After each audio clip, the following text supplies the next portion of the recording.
ইসলামে কারো নামে মিথ্যা কথা বলা ও মিথ্যা অপবাদ দেওয়া খুবই ভয়ঙ্কর গুনাহ। কোরআন ও সহি হাদিসে এর জন্য কঠোর শাস্তির কথা এসেছে। ১. মিথ্যা কথা বলা, কাযিব।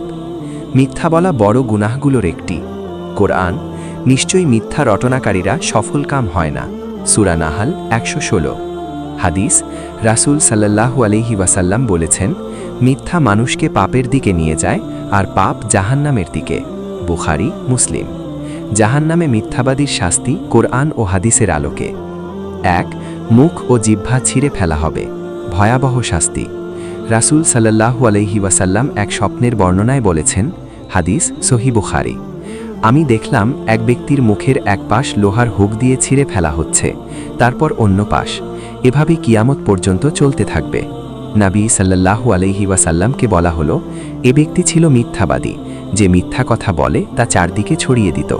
অর্থাৎ মিথ্যা বলার শাস্তি হিসেবে মুখ ও জিহ্বা দিয়েই শাস্তি দেওয়া হবে। ২. জাহান্নামের আগুনে কঠিন শাস্তি। কোরআন, মিথ্যাবাদীদের জন্য রয়েছে যন্ত্রণাদায়ক শাস্তি। সূরা আলে ইমরান ২১। এই শাস্তির মধ্যে থাকবে জাহান্নামের আগুন, অপমান, আল্লাহর রহমত থেকে বঞ্চিত হওয়া। ৩. অপবাদ দিলে অন্যের নেকি নিতে হবে।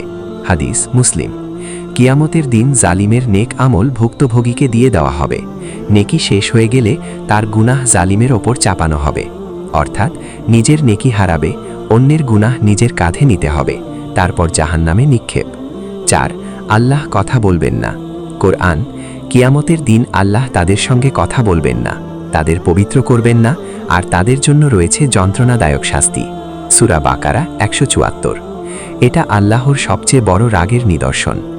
জাহান্নামের এই ভয়াবহ আযাব ও শাস্তি থেকে বাঁচতে হলে মিথ্যা কথা বলা ও মিথ্যা অপবাদ দেওয়া থেকে দূরে থাকতে হবে। আল্লাহর কাছে সকল গুনাহের জন্য ক্ষমা চাইতে হবে। আল্লাহ সবাইকে বোঝার তৌফিক দান করুক। আমিন।